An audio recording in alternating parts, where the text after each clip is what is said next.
and welcome to today's segment of The Power of Money. I am your host, Michelle Graves, affectionately known throughout the United States for over 3 decades as the Money Lady.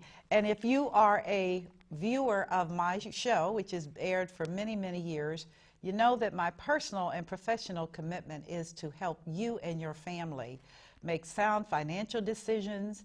I also have a commitment to exposing you to what I call trendsetters, people that are trailblazers, who have done things that are simply extraordinary, people that you need to know as you go about your way, to inspire you, to motivate you, and to keep you hopeful for God's purposes in your life. And believe it or not, God does have a plan for your life, and it is much greater than your going to your local church and raising your children and doing all the things that are just called what you do. God really, really, really expects us to be trailblazers in this world and to do things that let people know that the God that we embrace and serve is an awesome and incredible God. So on that point, today's guest is a person that I admire tremendously. I think the world of him. He is a trailblazer. He is a motivator. He is a leader. He's a man's man. And he's the kind of person that I'm delighted to say is in my circle of friends. And so I am going to introduce him to you today. And we're going to continue the conversation that I had with him some time ago about God is my CEO. So today's segment is going to be God is my CEO Part 2, where I'm going to continue this conversation. Ronald C. Todd II is chairman and CEO of SEEP, S-E-E-P, LLC, which is an insurance and brokerage firm that handles all manner of insurance work. He is seasoned. He's been in the industry for many, many years, and he is quite well established. You can Google him if you want to learn more about him or you'd like to do business with him. You will not be disappointed. But I'm going to be talking with him in depth about some of the challenges that he faces as a CEO and trailblazer in the business world versus his commitment as a leader in the Christian community as an elder. And for those of you that don't quite get it, it's amazing how we've been able to separate the church from the business world like they are two separate entities rather than flowing one into the other. Most people work in the business world. Whether you are leading or whether you're following, your paycheck comes from the business world. And you basically are told what to do. You follow the standards. There is a protocol. There's a cadence in the business world. And then you flip into the church world. And the church world is a different animal. And it has its challenges as well. But God expects us to flow naturally into one and out of the other without a whole lot of angst. Mr. Todd has been able to do that very, very well, being an inspiration for many of his church people of the church he's affiliated with, as well as being a leader in the business world. So without further ado, how you doing? God bless you. Always. God bless you. We praise God for you. We praise God for you. You're awesome. Thank you. Where do we want to begin this resumption of God is my CEO Part 2? Tell our viewers a little bit about you.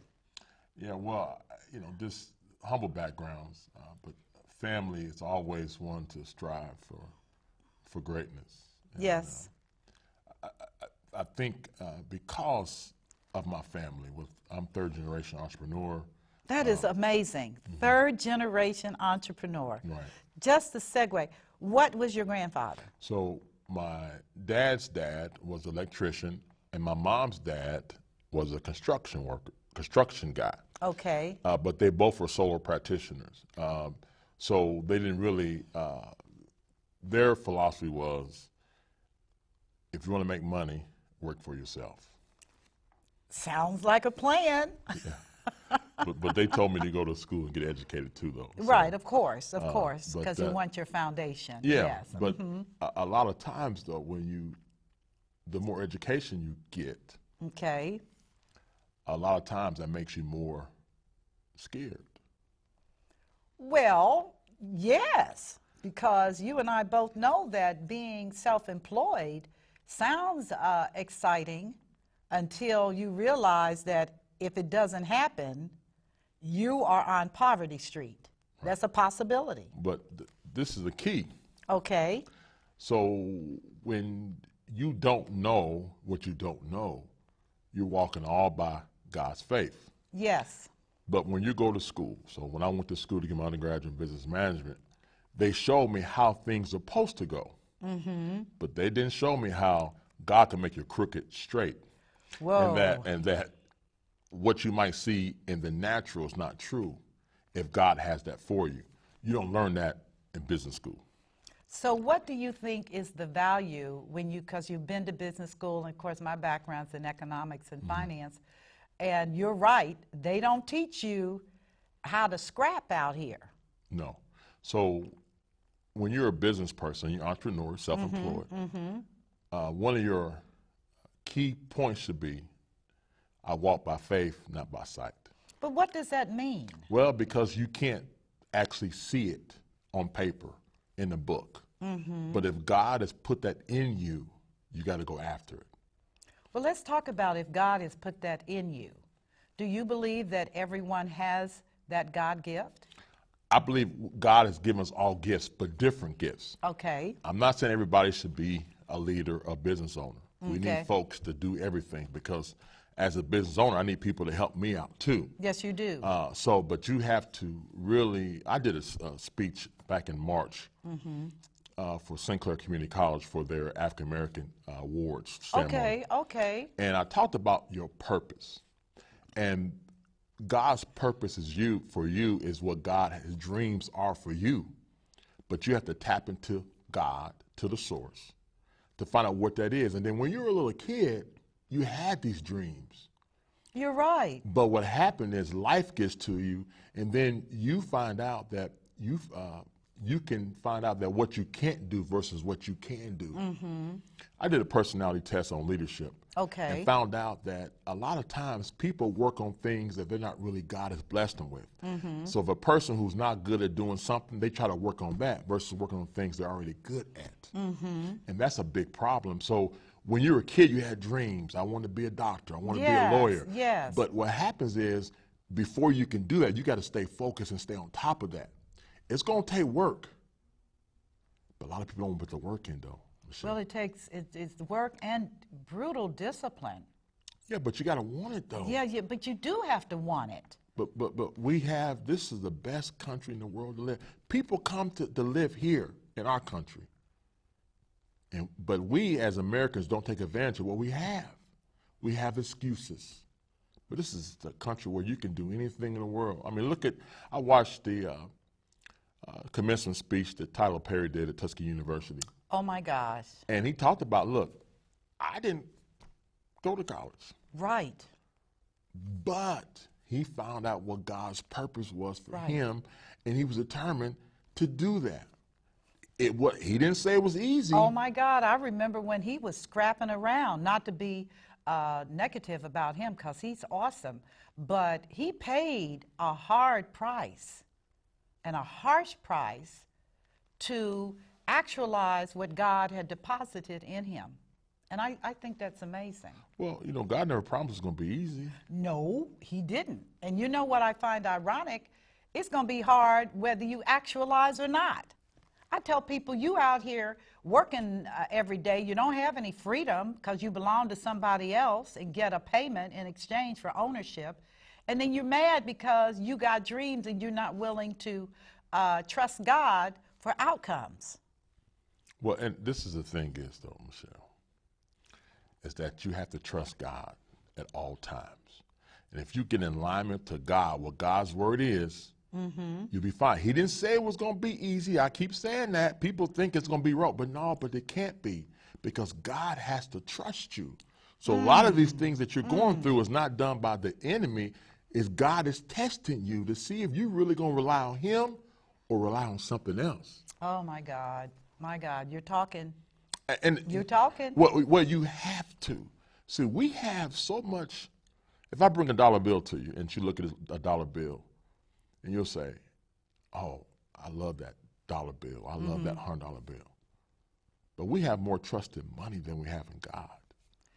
You know what? And I think a lot of it has to do with, and this is just my own observation over the years, is that people can look at money and they can see what they perceive money, the benefit of having that $100. It's tangible, it's measurable. The realm of the spirit is a mystery. A mystery. I mean, in the scriptures is replete with the Holy Spirit speaks quietly, in a soft way. And we keep seeing something that's measurable and tangible like money. I can take that dollar and I can buy this and get it immediately, gratify myself immediately. And God doesn't, in my opinion, God doesn't work like that. No, it doesn't. I know more people who make good six-figure money who are unhappy or not at peace. They have the stuff, but they don't have the peace of God. And that is sad. It's sad, but you think money will do it. I was telling my wife this on Sunday. I counsel more people who do well in business. Because when you have money, you think it cures all. So when no one has anything, all they can rely on is the Lord. Right. But when you have money, what you rely on? But you should rely on the Lord more. To make sure that you get the satisfaction of contentment. Because money doesn't give you contentment. It's just a vehicle. Right. And everybody's not going to be a millionaire either. God didn't promise. No. And I attend Inspiration Baptist Church, Bishop Victor's cousin. He talks about Awesome man. Awesome man of God. Young man of God. 39. Young man. I mean, you think about that. Yeah, he's been Young very, man. Yeah. He's been very beneficial to me and my household to help find the things that God has blessed me, that has me inside to bring it out. Right. And so I've give praises to him. But the thing is that money does not bring joy, does not bring happiness. My bishop cousin talks about that everybody can't accept this. If everybody can be a millionaire because they won't know how to handle it. That's why we see lottery winners, entertainers, athletes lose that money. They can't know how to understand what to do with that money. Right. So God don't want to give it to them. Right. Because they can't handle it. Right. And you know what? It's a truth, because when you look at so many stories where they made significant salaries, and let me just say, and for the benefit of those of you that are watching, I do not endorse poverty. No. I do not. I'm not okay with that.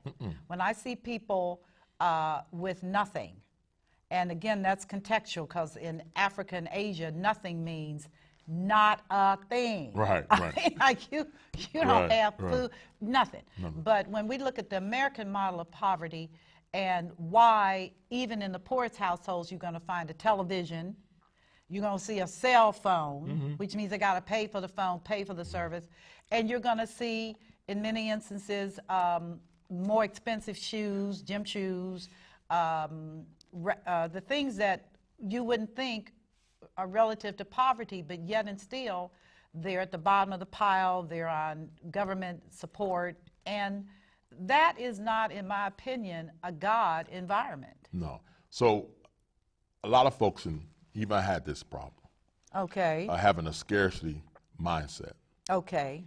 Scarcity mindset means, if you've been economist, it means that you are just trying to make it day by day. Right. And they say that, like with a badge of courage. I'm just trying to get through the day, and I'm like, then stop.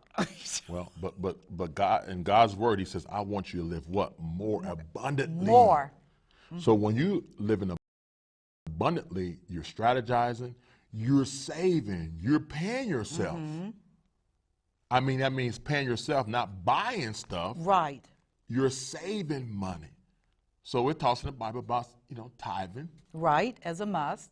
Take care of God first. You should tithe to yourself.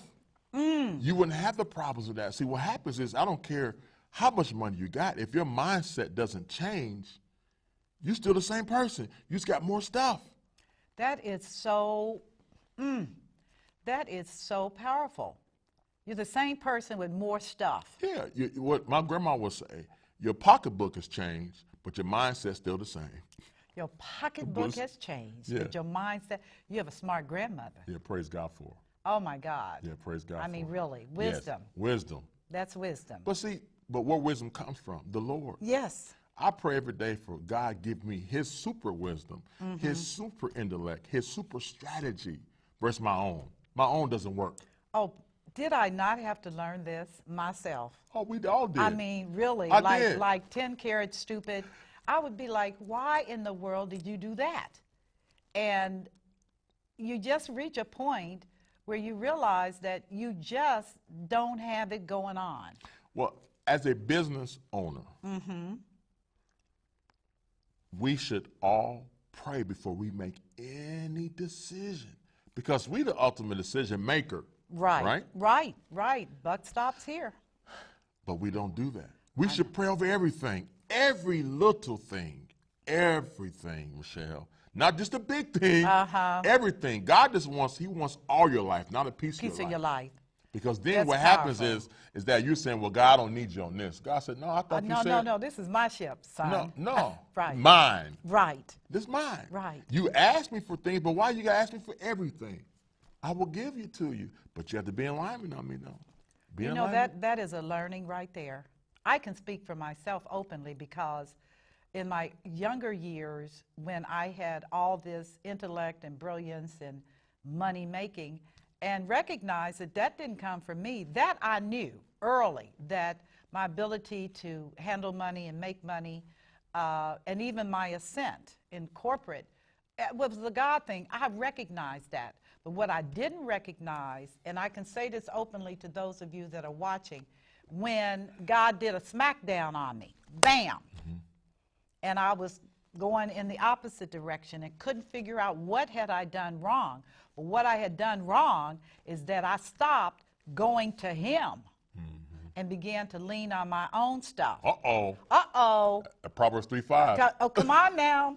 Come on now. I started saying, well, I'm doing this and I'm doing that, and too many eyes. I. And I know that the Lord was looking at me like, I'm just getting ready to give you a smackdown. And it wasn't the adversary, was not the devil. No. The devil does not train God's people. God trains his own people. And I mean, the smackdown was real. Bam.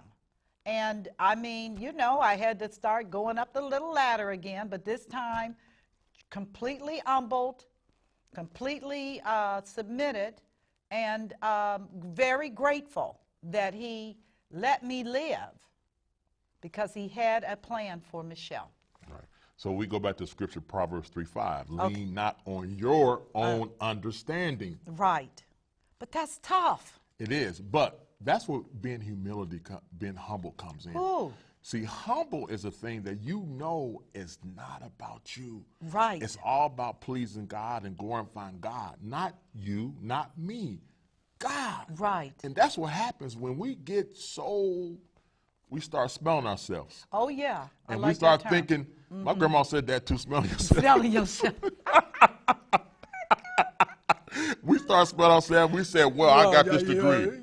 I got this economics degree. I got this master's. I got this PhD, and I'm so smart. I'm this and that. I'm bringing in $300,000 a year. And God's watching and said, oh, you did that? Smackdown coming. It's coming. And when Bam. you least expect it.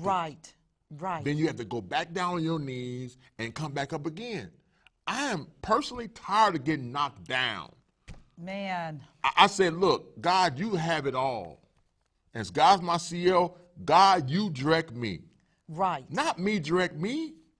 I'm supposed to pray of everything. So if I'm praying, who I'm praying to, God to give me the wisdom and knowledge. To make the right decisions. Exactly. Not me. So may I ask a question, because it begs a question, and I know you have possibly the answer.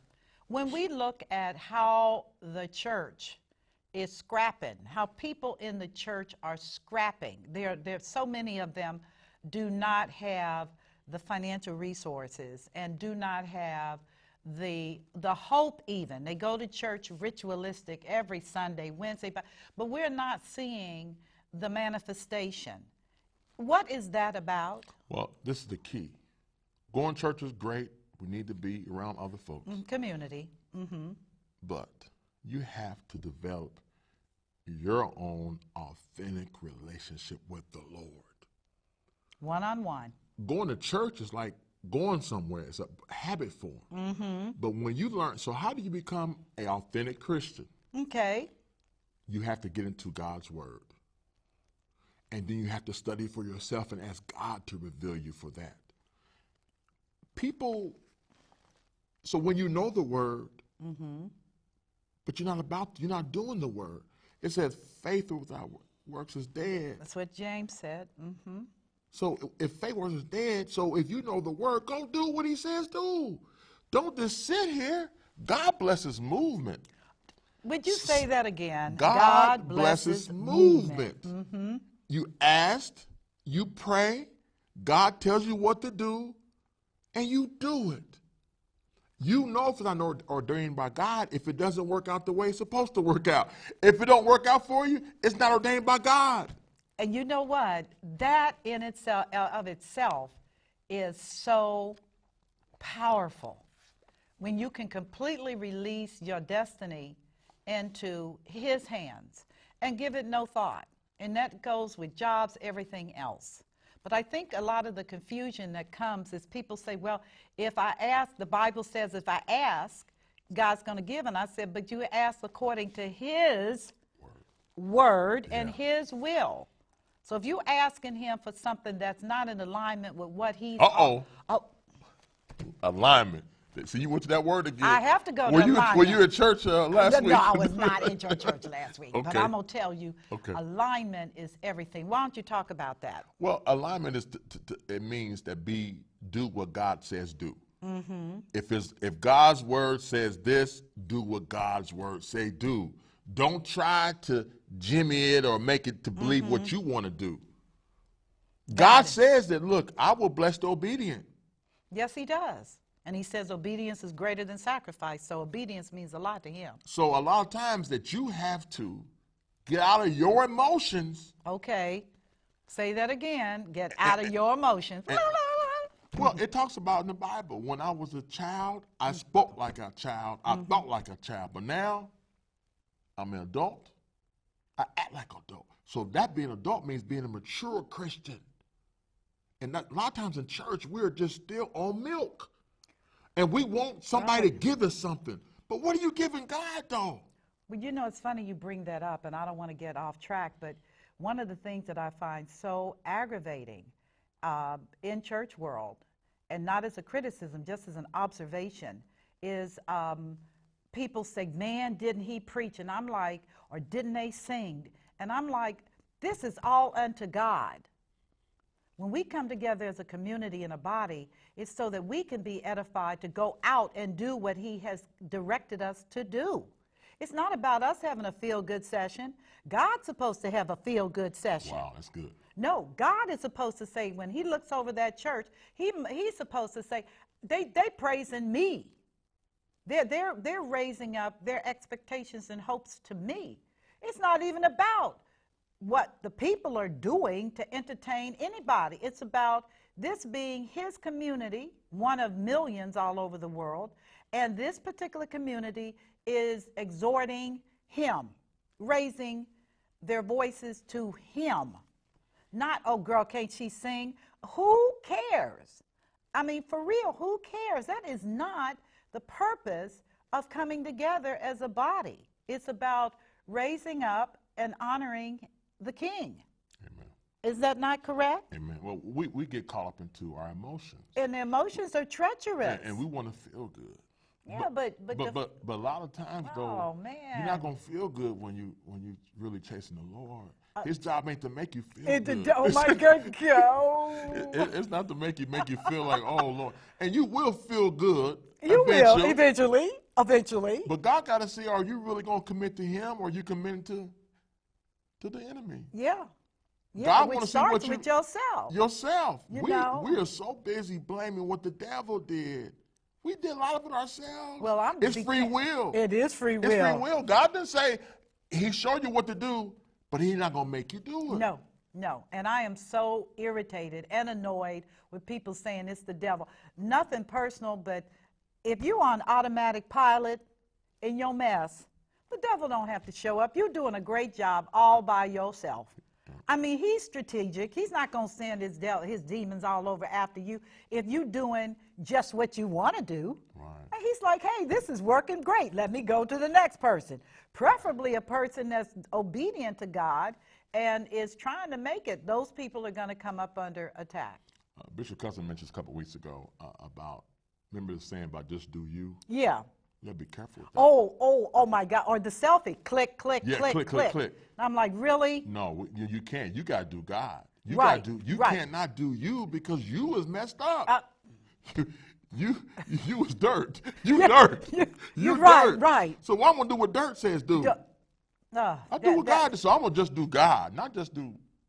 So what are some of your challenges in the marketplace as you are about merging your eldership? Because that's a move that I was so blessed because I told you. You did. God got you tapped. Well, and I had a feeling, I didn't know where it was going to go. Mm-hmm. And I had a talk with my bishop, and we talked about it. He said, you got to walk where God wants you to walk at.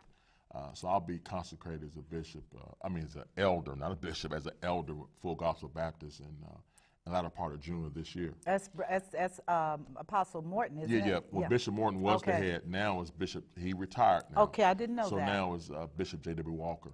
Okay. And so it's an honor and Bishop. Well, let me just shake your, that is, oh my God. I'm so humbled. Because I saw it on you. Oh, praise God. I saw it on you, and you had a expression when I told you that, like, come on, Michelle. Yeah.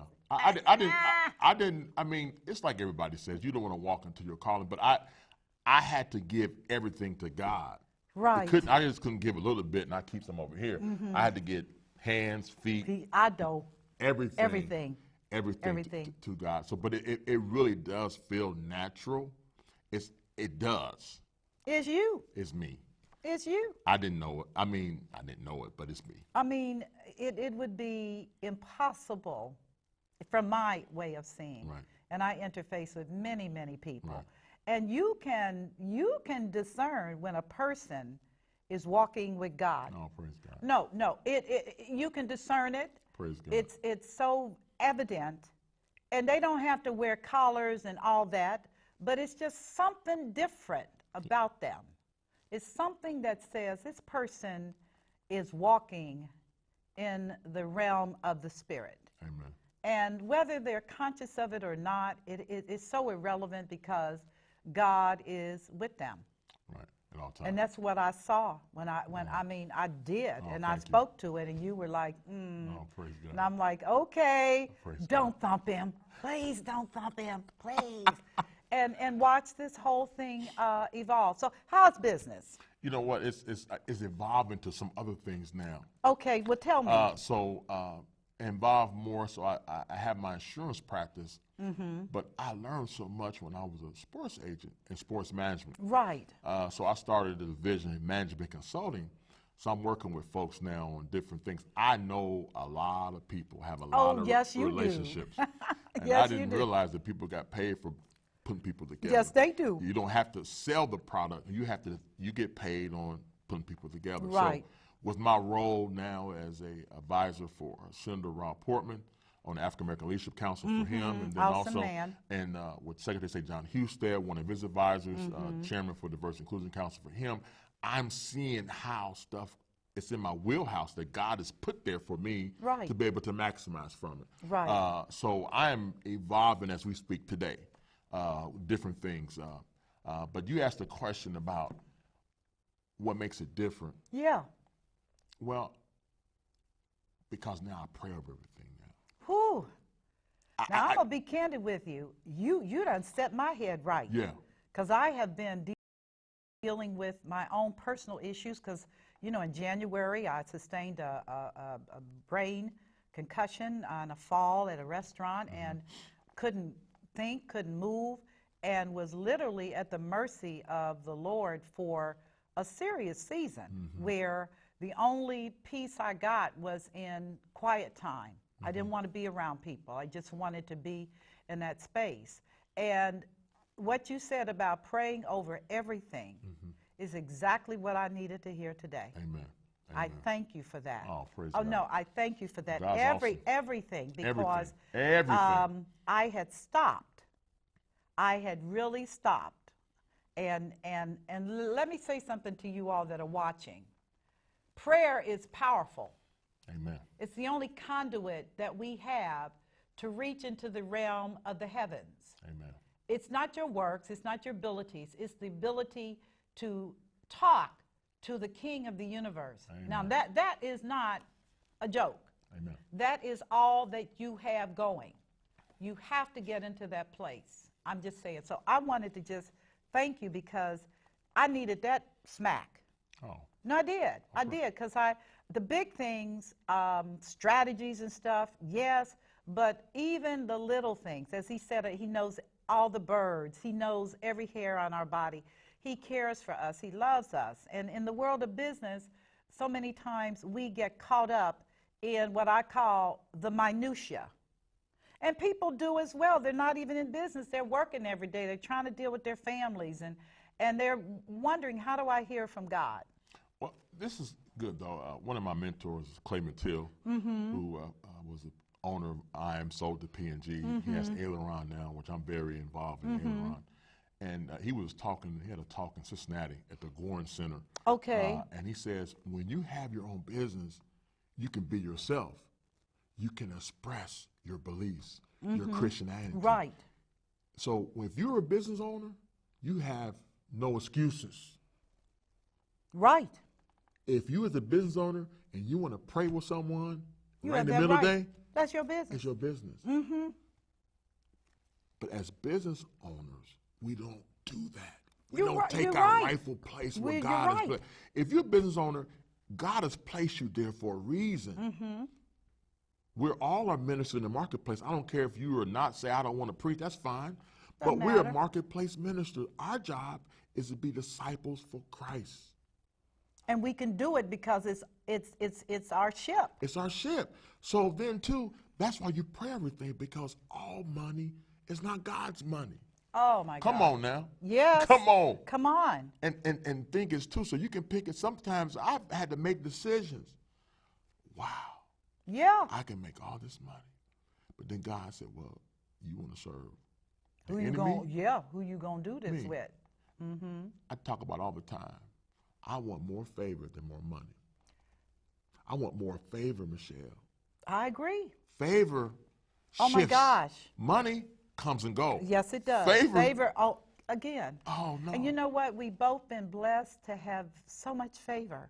Oh, yeah. I mean, just I look at your political affiliations and associations and how that door opened. I mean, opened. Open. And I said, look at Ron.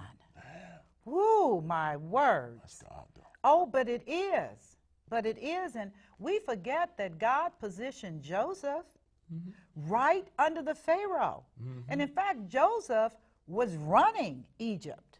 The Pharaoh just said he got it and led because he could trust him and had such confidence in his integrity. How important is integrity to you? Everything. Isn't it? Well, I mean, because because I know God is watching me. So everything I want to do and every little thing, I want to please God, not please man. Right. So my integrity is very important. So things, if I want to slide through to get a deal accomplished, I don't have to do that because I know that I have to please God first. Right. It's not about the money. It is but not about the beat, about the whatever. It's about pleasing God and being a disciple for Christ. So when you are out here, and I know that you're out here, what are some of your recommendations to our viewers in terms of, first, obviously, God must be the center of your world. That's it. He is the sun, light. He's the center of your universe. And then after that, what? I think that you need to be around people who have that same philosophy. Who-wee. Yes. And you have to seek them out. And you said it. You have to seek them out. And find them. Yes. Because if you are around people who are, say, negative all the time, or they're talking about people all the time, Yes. or they're saying this person against me, or, you know, the world's against me, then you do that. See, the enemy, the devil, Yeah, got a name. doesn't know what's in your head. But if you say it, It's out there. then he got it. I like what you said about your circle of people. And I know for myself, because I'm an extremely a people-oriented person. I enjoy people. I like children. I like animals. But it's very important that we stay away from toxic people. Oh, yeah. And I say this for the benefit of women especially, not that I'm against men, but can I have a close-up here on the cameras here? Women, you need to clean up house, and you need to get rid of probably most of your friends if you plan on being what God wanted you to be, because emotions are treacherous. And I'm telling you right now that as much as I enjoy being a female, I would not want to be a male. It's too much. But I will say this because we get caught up in situations and it's just a mess. And you don't have to go there. You don't have to be involved with that stuff. And you can get on with the business of, as Brother Todd said, Ron said, of looking for people that are the kind of people that you like and that make you feel affirmed and that you can affirm as well. Is that correct? Exactly. Okay. Because you are who you hang around with. My grandma told me that one too. Oh my You God, are, I need to talk to your grandmother for that. You are with that. So if you around, and grandma would say, okay, if you around people who doing bad, you bad too. You bad too. You're right. So how does one break out of the realm of mediocrity, which is so abundant in our culture today, where people do not aspire to do better or to do more? They're just okay. Well, the thing is too is that you have to be okay being alone by yourself. Right. But you understand you're not. God's always with you. And then, so then you have to get to know God more. So you go back and start reading His Word. And then all of a sudden you will start developing that authentic relation with the Lord that you can talk to Him. A lot of times too, you want people around you. God will bring you those right people, but you got to seek them out. But understand at the beginning, it's going to be tough. Yes. Because you're going to have to do things different than you, that's uncomfortable. And the people that you knew, grew up with, or even family might not understand that. And I think it's fair to say that they don't understand it, because I have always been typecast as, you know, she's very aggressive, she's kind of weird, and kind of ahead of folks, and sometimes she makes us nervous. But see, what God placed in you, He placed in you, not for the other person to understand. A lot of times people get caught up. No. Everybody shouldn't understand what God's purpose is for you. Right. Well, I think about Moses and how he had to move himself out of the camp because he was way off the grid. He was like, no, I'm going to be out there.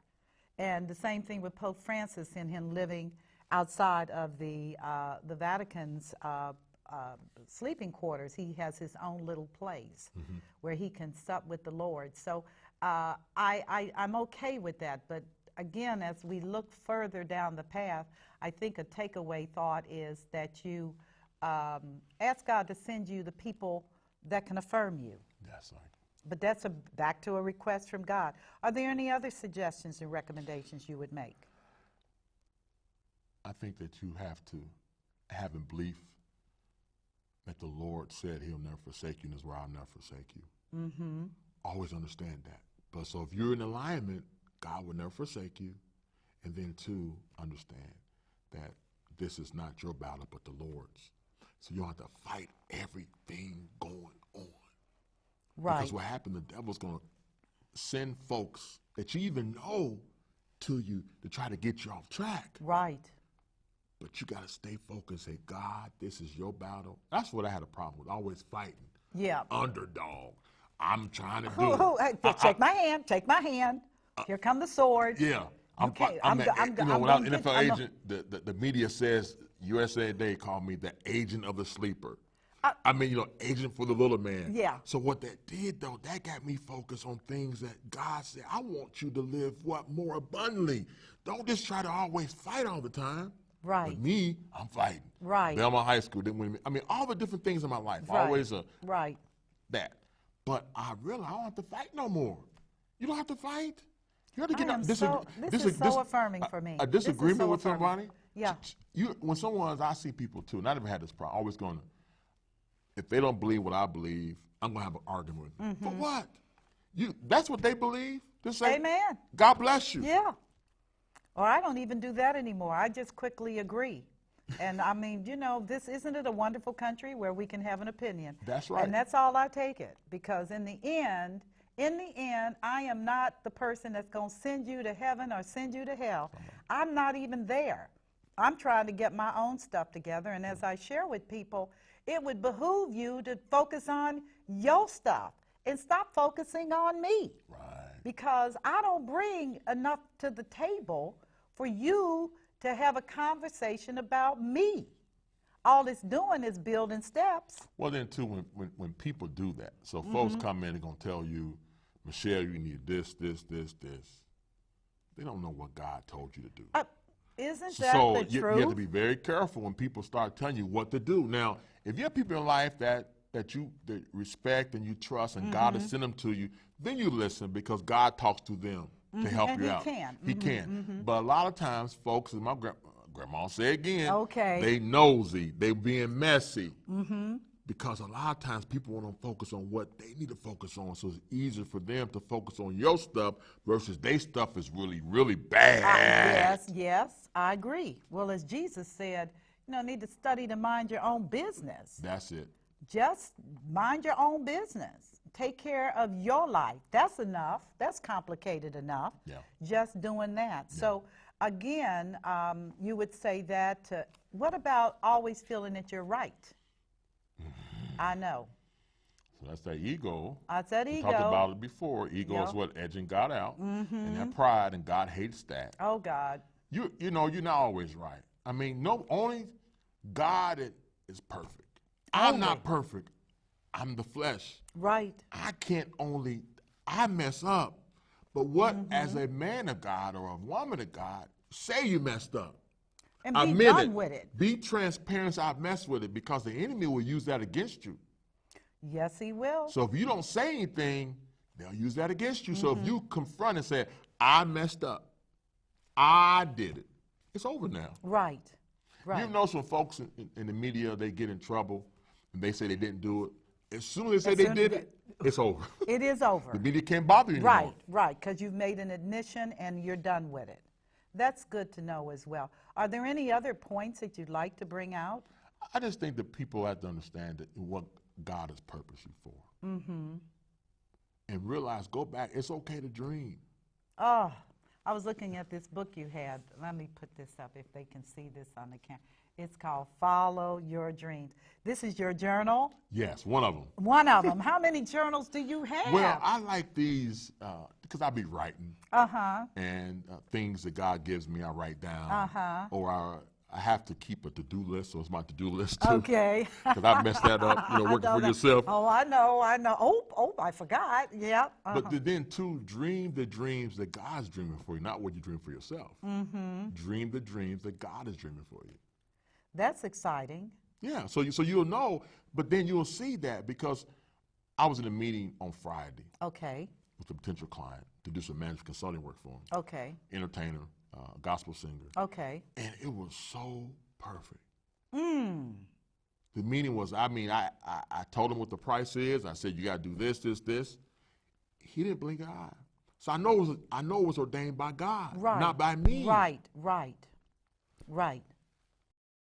So know the dreams that God has for you. You dream those dreams, and you go after it, and you find a way. God will show you. A lot of times, well, I don't got no. Well, God said, don't pay no money. Don't worry about it. And you bring up a good point too, Ron, because it can be a stopper.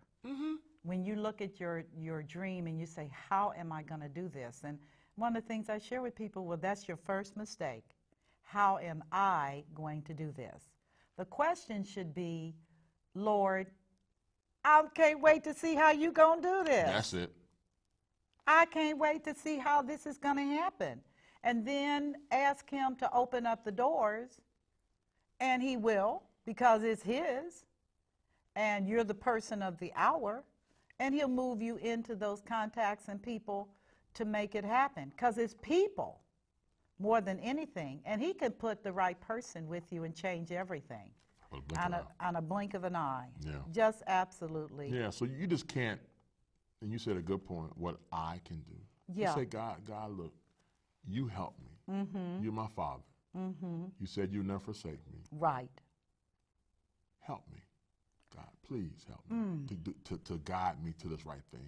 Right. And then but you have to be in constant, you have to, one of the preachers, Elder McIntosh at church, she says, we need to talk to God more than talk to ourselves. I think you're right. Because you talk to yourself, you would get things all messed up. Right.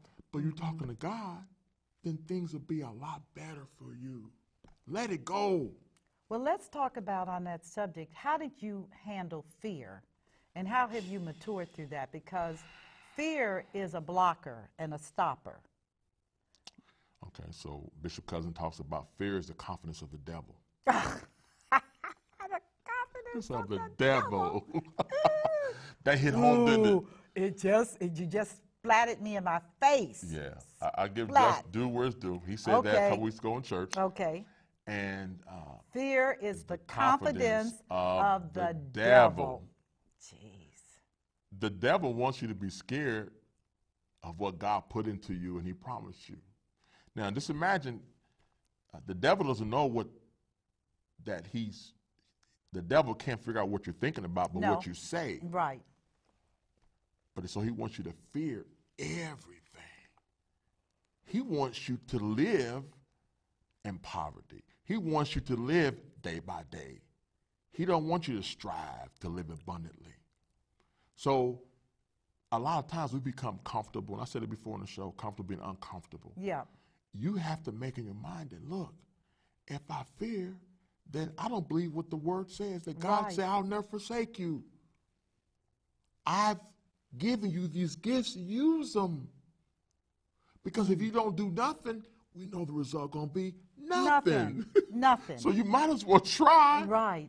And the more times you try, the better you get at it. And I like what you said, the more times you try, the better you'll get. Because one of the things that I have had to kind of advise people is that it is okay to blow yourself up, to keep trying. You may not have a measurable success, but stay on the path, be tenacious, continue to press ahead. Because I know in terms of my own business, I've had some blow-ups. Mm-hmm. I had a bank. I started a bank because that was a God dream. I did it. I did a lot of stuff and was able to do very, very well, but made a tactical error, which is you don't have ungodly people around you. Mm-hmm. You do not in business, even if they're smart, if they're not godly character, it's going to come up and jam you every time. Mm-hmm. And as a result of that, which is, I said, this guy is smart and capable and blah, blah, blah, but he was treacherous because he didn't have God, didn't care anything about God, and boy, oh boy, did he not try to take over my company. Caused me a lot of angst and sorrow, lost business, all of that because of a character issue. So how important is that to you in terms of your business? Oh, yeah. Integrity, character. All those things are very important because they're people, but the enemy is smart too. Oh, my God. Remember, the enemy, the devil, was one of God's angels. Well, he was an archangel. Archangel. He wasn't no joke. So understand that. So they're smart too. Yeah. You have to be just in prayer again to understand if this is the right way to go or the another way to go. What is God's way for that? Because what is glitter is not always gold. Tell me about it. I could not believe this man was negotiating to take my company.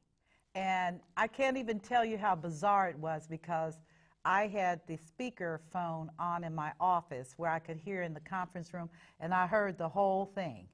I heard him scheming to do this with another, at that time, our president. I was the chairman, but I sat there listening to him say, oh, this is easy. This is easy. And it was just like, oh, no. Mm-hmm. Oh, no. Oh, my God. But I would like to know, in the remaining time we have, what do you see your future looking like? And don't say bright, because it's very bright. You know, thank you so much. You know, I know God has some great things for me. Boy, does he ever. And I just have to walk into it and don't fear it. Mm-hmm. I know that I'll be advising folks of power, mm-hmm. which I'm starting to do a lot more mm-hmm. now. Because you can be trusted. Yes. Mm-hmm. I know that I'll be doing more public speaking. Okay. I have a book that's on the way now. Oh, good, good, yeah. good, so we're good. working on that, still trying to get through. You know how those books are. Oh, yeah. Yeah. I know about the books. So then the fear comes in, yes. and you're like, I'm not this. So, but a lot of things. Just making, I want to be that true ambassador for Christ and walk and be that true man of God. And that's what I'm looking for, being that true man of God. I am so with you on it, and I will say to you that God is going to do amazing things with you Amen. And through you, and I just ask for your prayers. Amen. Every day. I know you. I love you. You love me. Amen. And we're both on this journey as leaders to open up the kingdom. Amen. So that people will abandon the dark side. And when I say the dark side, anytime you live out your life absent from God as an integral part of who you are on the dark side. Amen. I don't care if you're sitting in church or sitting at home looking at TV church or not looking at anything, you're on the dark side. Mm-hmm. And my prayer is that you will continue to be faithful and just know that I'm just so honored that you're here, and I'm so honored that you've shared these stories and insights to my viewers. And I want to close out all of you all that are listening in today. And can I have a close camera? Because I'm going to talk to people. I need you to make some decisions about your life. And it may be difficult because habits are hard, but change you must. And this is a truth. Todd is a powerhouse man, but he's humbled by the Spirit of God that is in him. This is my greatest desire for all of my viewers, that you be empowered to prosper, not just financially, but emotionally, with your families, your body healthy, and most importantly, spiritually, where you can say that I am living out the life that is promised in the Word, that He came that we might have life, and that we may have life more abundantly. I send you abundance today. And in closing out today's segment of The Power of Money, I hope you have enjoyed this interview with Ronald C. Todd, the second chairman and CEO of SEEP, LLC, with offices in Dayton and Cincinnati. And I hope you will stand with me in wishing him an awesome, awesome life. And you be blessed today. Take care and look forward to seeing you on my next segment.